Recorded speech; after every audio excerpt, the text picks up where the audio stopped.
I'm going to go ahead and get started. My name is Dot Porter. I am the curator for digital research services on the Kislak Center for Special Collections, Rare Books, and Manuscripts in the University of Pennsylvania Libraries. I split my time with the Schoenberg Institute for Manuscript Studies, which is a research development group in the Kislak Center that focuses on manuscript studies, sort of broadly defined. We have physical collections of manuscripts. We also digitize our manuscripts. We make videos of our manuscripts and do digital projects with them. And so Coffee with a Codex is part of my remit as part of the work through the Schoenberg Institute. Coffee with a Codex is 30 minutes once a week. We sit down with one of our manuscripts and have a look. If you're new here, welcome. If you have been here before, welcome to you too. I love knowing that people come back week after week. Feel free, this is not formal. I am not giving a lecture. I'm just showing you something that I think is neat. If you have questions or if you have things to add, if you know more than me, it's entirely possible that you would. Please put your comments in the chat. I love it when people chat while I'm talking, and I answer questions as well as I can. My colleague, Amy Hutchins, is here. She is our manuscripts cataloger, so she knows these books really well, and she can also answer questions.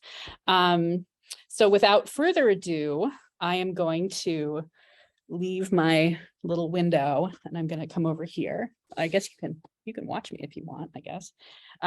So what is this book here? So this is a manuscript that I don't actually know a whole lot about. So if you look at the record that I shared a little bit earlier, yep, Amy just shared the record. So if you take a look at the record, that's pretty much what I know. We have archives that live behind Amy's Amy's desk downstairs, and I took a look in there earlier, and there wasn't really anything else. Sometimes there's a lot of additional information in there. This one there really isn't. So we'll go with what we know. This manuscript was written in France in about, it says 1350 ? So it's like 14th century French manuscript. And the text is a dictionary, kind of a dictionary. I did read a little bit up on this. The summary says dictionary of grammatical forms and definitions of theological, religious, and secular terms, arranged alphabetically. I found a little description online that actually described it as being specifically about terms from the Vulgate Bible. So these are terms, definitions of terms that show up in the Vulgate Bible that it is expected, I suppose, that the reader would not otherwise know. So they're sort of unusual terms. It does include Latinized Hebrew words and occasionally gives equivalents in Old French. I think there was a little confusion. If you saw the tweet that UPenn Libraries gave a little earlier, they said that this was a French dictionary. It's not a French dictionary, except in the sense that it was written in France. Right, it's a Latin text written in Latin. The binding is clearly not 14th century. The binding is an 18th century green Morocco, so it's very nice color and it's got this pretty thing. Unfortunately, it's sort of coming apart, so I'm going to be a little careful as I page through and try not to lose too much. So I'm going to try this here. All right, we'll start at the beginning here. So I feel like I've been showing you a lot of manuscripts that have this kind of look. So if you've been here the past few weeks, you're going to see some things here that look a little bit familiar. We have the two-column layout. We have a nice little illuminated initial to open it up there. And we have alternating blue and red initials. So each of these is a word. We're starting with A, right? It's a dictionary starting with words beginning with A. So each one of these is a place where a new definition is beginning here. Unlike some other books that we've looked at recently, this one is lacking titles across the top of the page. There's no title to tell us where we are. But I suppose if it's a dictionary, it's in alphabetical order, you know where you are because all of the letters, all of the capitals are the same. So we're still in the A section here. We don't necessarily need to be told when we're going to the B section because when we get there, the words will start with B. Let's see, what else do we have going on here? There's some stuff happening here. We've got marginal sort of notes. These are interesting because they are, and there's one over here too, these triangular sort of decorative triangular shapes there. So let's see, is this a comment, or is it the case where the scribe skipped a line and then had to add it in? Sometimes this is a thing that scribes do if they're copying from an existing manuscript. They may skip a line and then they'll come back later, or somebody will come back later and fix it. I see some comments in the chat. Are they in the same hand? So Jim, this is the question. Are they in the same hand? They appear to be in a similar hand. And I think if you look in the record, it says similar hand. So the record doesn't say anything about how many scribes there might have been, whether it's one scribe or many scribes sort of writing in the similar hand. It looks very similar to me. I'm sorry, I can't get much closer than this today because I've got the chair up on the table. This is my evil secret, is that I have a chair that I attach the camera to, and today it's up on the, but you know what? I don't like this. I think I'm gonna lower the chair and then we'll get a little closer. Apologies for this momentary. Here we go. Here we go. Now we can get a little bit closer there. So it looks the same to me. So Amelia asks, are the triangular notes or corrections? I'm not entirely sure if they're corrections or if there are things, because here you also see we have a line that's been scratched out. So I would need to look at the text a little bit more carefully to see what is happening, but clearly there's some kind of interaction happening between either the scribe or a later scribe making some kind of correction or note, and then the one that's over here on the other side is over there, but it does not have the lines crossed out there. Anne asks, are any of these texts copied from other manuscripts? So the text was written, the original text is not original to this manuscript. So the author of this dictionary was Williamus Brito, who was active in the 13th century. So presumably, yes, this text was copied from another manuscript, but we don't know exactly which one. A text might be copied many times over, in this case, this is 100 years after he actually wrote it. So it can be really hard to say what manuscript was copied from which other manuscript, especially when you consider that so many manuscripts have been lost and just don't survive. Let's see, another thing that here, at least we have in the margin, I think these are just other indications of what the words are that are being defined.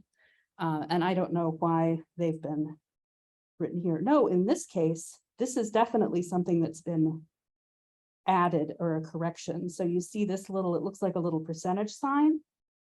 And then there's a little percentage sign there. So this is a scribe saying these words need to go there. So that's what's happening there.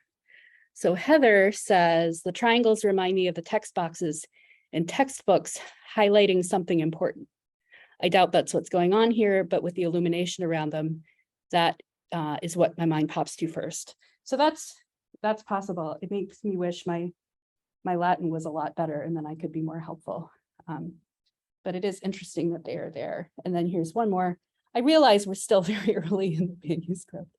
I think that this is another example of a correction. So you can see again, we've got these little, it's a line with two little dots, and here's a line with two little dots. And it's saying this needs to go where those marks are. Very common correction marks in manuscripts from this period. So let's keep going a little bit. One of the things that I particularly like about this manuscript is that the parchment is not really great, actually. It's okay here. It is a little bit yellow, but ooh, look at this. Somebody wrote a little face in the margin. I'm not sure entirely what that person is doing. And then somebody else erased him. That would be a later edition. This is not something I think that the original scribe did. This was somebody coming along later. But it's always kind of fun to see later interactions with these older manuscripts. And here's a little bit more.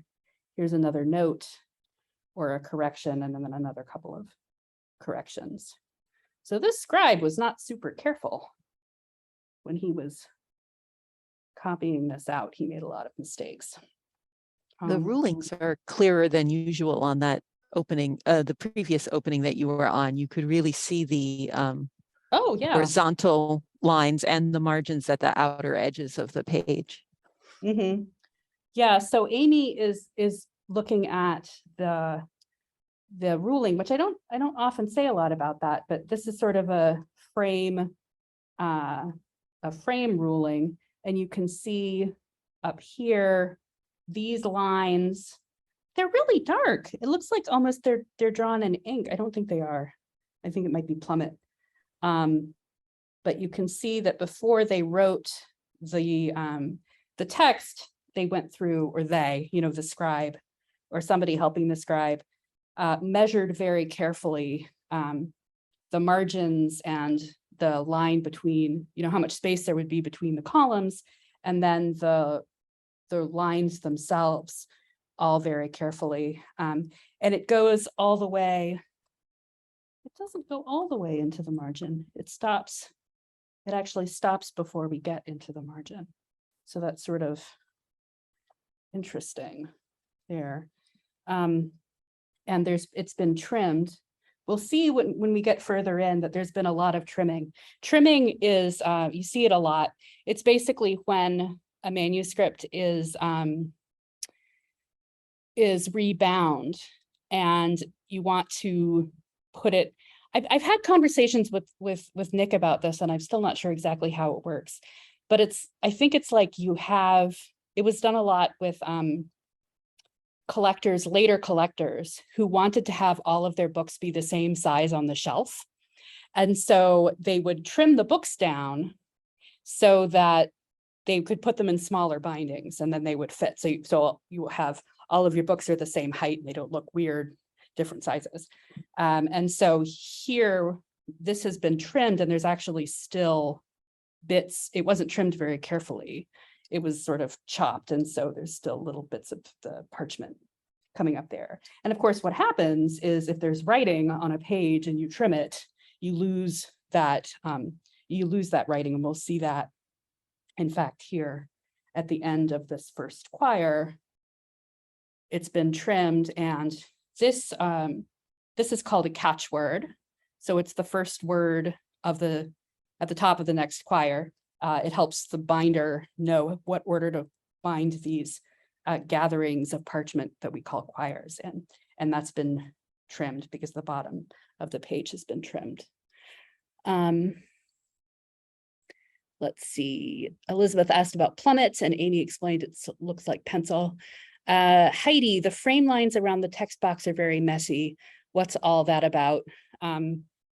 Probably just the scribe being a little bit messy. I think. I don't know what else to say. This is not a fine illuminated book of hours. This is a dictionary that was sort of a book that was made to be used, and which probably explains things like if the framing is messy or there are a lot of errors, you know, somebody has taken the time to come through and fix them. But this was not something that somebody took a whole lot of time with. Talking about the parchment again, you might have seen when we were zoomed in here, you see this, and there's actually a lot of these, and I want to show later on, because some of these are really interesting. This is what happens when there's a hole in the parchment, a hole in the skin as the parchment is being made. The parchment maker will put in thread and sort of sew the hole up so it doesn't stretch and make a big hole. Although this manuscript, we have these, we do have holes, big holes. We have like here where the parchment is shorter in some cases. So these are sheets that are shorter. They don't care. It's okay that they're slightly different sizes. Jim asks, was that rip in the parchment left page bottom once sewn together? Yes. So that's why it's got the holes. They have little holes there because there was thread. And I'm hoping I can find it again. When I was paging through this earlier, I found some examples where there was still thread in the holes, which is not something that you see very often. And I'm afraid I'm not going to be able to find them. So here we are a little bit further. Again, now we're in the I section. We are still a little bit messy. Still, there's like every page or so has a correction. These are numbers. I think these are not corrections. These are numbers. Because there's one up here and then the same one here. I'm not sure what is going on there.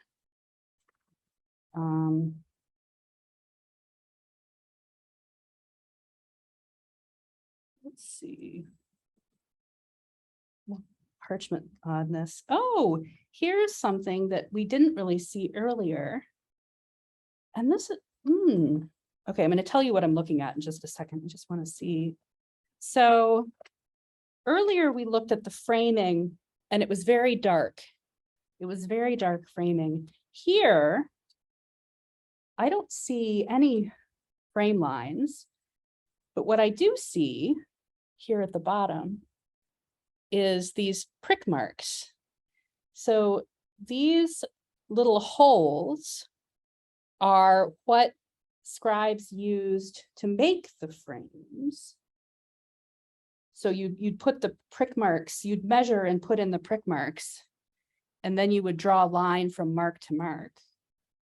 But there aren't actually lines on this side, but I think if we turn the page, so if we turn the page, now it's still not as dark as it was earlier, but you see now there's actually lines drawn on the page. It's darker at the top. If we look at the top, it's darker at the top. And I'm wondering, because they're not lines on the other side, if the scribe, that would work. If the scribe would sort of see the line through the page and then do it, or why there's not. Amy, do you have any idea why there wouldn't be ruling on one side? Because it still seems to be pretty straight. Yeah, I wonder if the really clean pages were maybe doctored up a little bit for a photograph, perhaps by a dealer or something, like the equivalent of erased. Oh, you know what?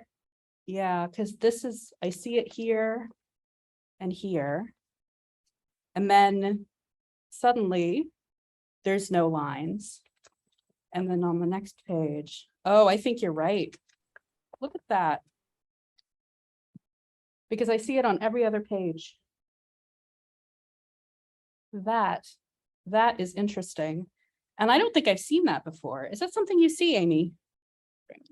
No, I can't think of another example of that, although I do know of examples where you know, a dealer has done something to make the appealing parts of a manuscript more appealing. So like we do have a bifolium where the bifolium has been bound in a cover inside out so that Right, there's an illumination on the first leaf. So the right. I text isn't remember in that. order, but the first page looks really nice.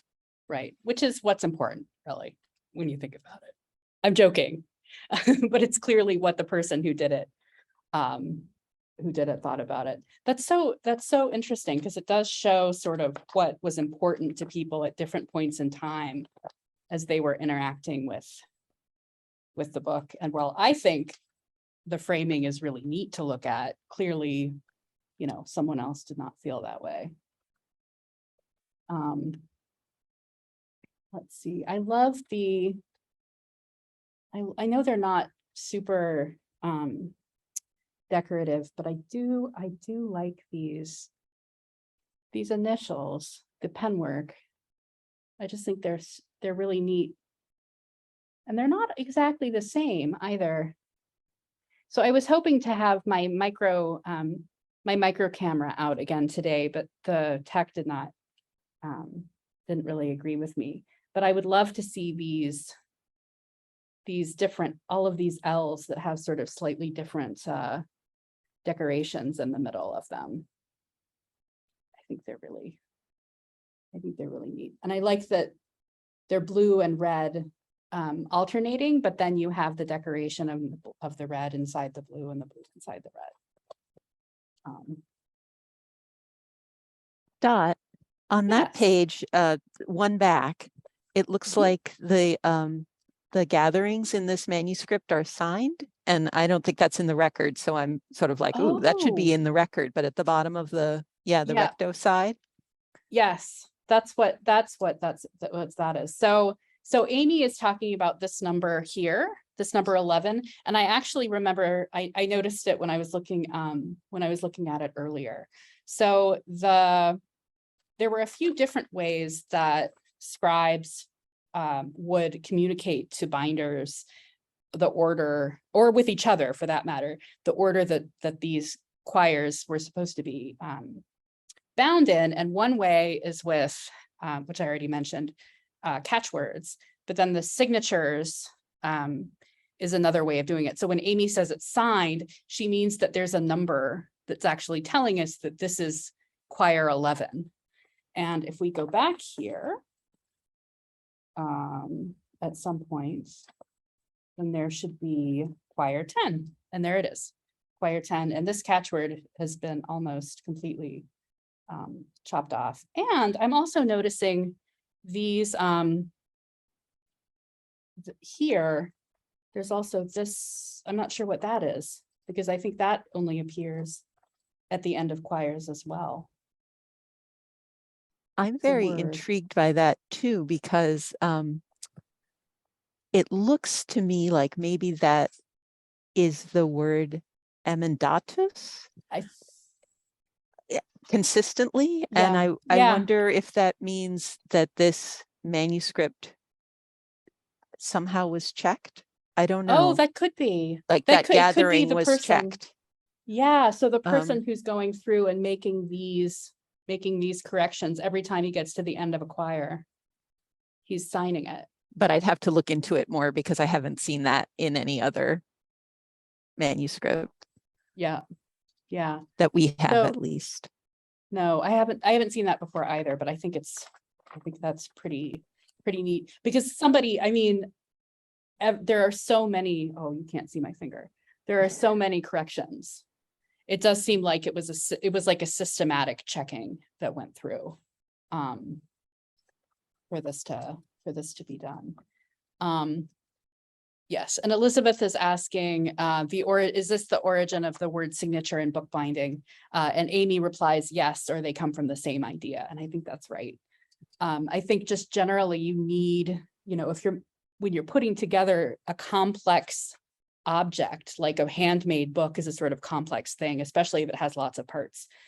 You need some system to, you know, to make sure if somebody has, you know, if you have all of the quires in a box and then you drop them, how do you get them put back together again? So I'm still on I should have paid better attention because I really want to find these holes that have thread in them. Do these have thread in them? I don't think they do. These don't have thread, but here are a couple more examples of these holes that have been sewn up. It's one of my favorite things to see, honestly. And here's one that was sewn and then got a little bit pulled. So the holes there would have been thread here and the holes are larger. I guess because it looks like the parchment's thinner here, maybe. Seems to be thinner. Let's see. Now we're in O. I think it was later in the book. As though the parchment was not quite as nice when they got to the end. That's the one. Oh, I'm so sad.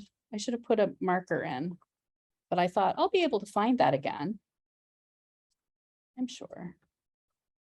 This is neat. So in this section, you can see a real difference between the hair and the flesh side. So this is the flesh side of the parchment being the side of the skin that was inside the animal. And then the hair side being the side that was outside of the animal that had the hair growing on it. And in fact, here we can see hair follicles on that parchment. So this was not incredibly well prepared, really well prepared parchment. You can't tell the difference between the hair and the flesh side. And that's pretty neat. Let's see. I don't think I'm going to be able to find these. Oh, here we go. Here we go. So here we have an example. There's actually 3 of them. So these were holes that I think, let's see, wow, these are great. Holes in the parchment, but maybe they're later. Amy, I can't tell. Do you think that these were sewn later? Or when the parchment was made? I usually think this is when the parchment was made, but they're so tight. But maybe that's why. I mean, I think it doesn't look like that was affected by the stretching process. It doesn't, no. So that's not a really clear answer, but it also but it looks really tight, and it does look like some of these were stretched though. So maybe it was just really tightly sewn. Perhaps. I don't know. But anyway, what's neat about this is that there's thread. Like there's thread in here. You usually don't see thread. When it was sewn, when the parchment was made, you do see thread, like almost like embroidery. Sometimes it's very colorful. That's been made through holes and such that exist in the parchment, but it's hard to tell what exactly is going on there. But still, that's, you know what, I think that was done when the parchment was made. I really do. That's so neat. So even though the record didn't say anything about that, it's there. Let's see, the provenance is in the explicit, right? So the record says where it was made, and let's see, explicit, it's in the back. Sometimes scribes sign the manuscript and then they say where they are. And I think that's what is, let's see, explicit, yeah.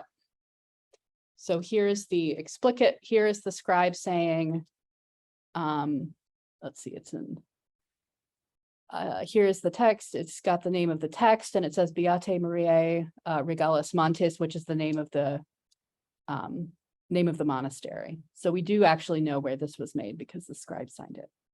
And the last thing I want to do is point out the letter Z, which you don't see a lot, but I think it's neat that there's these letters Z's, big letter Z's there. And I'm guessing that these are going to be transliterated words from Hebrew because Z is not a word or is not a letter that you see in Latin words. And that's it. Now we're at the very end. So this has been an interesting little dictionary. Thank you all for coming.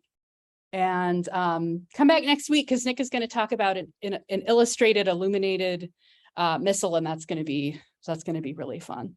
Yeah, and explicit is like a colophon. It just says here's the end of the book. I think manuscript catalogers are more likely to say explicit, and colophon is sort of a specific thing in the print world. Yeah. All right. And on that note, thank you all very much and hope to see you again in a week or two.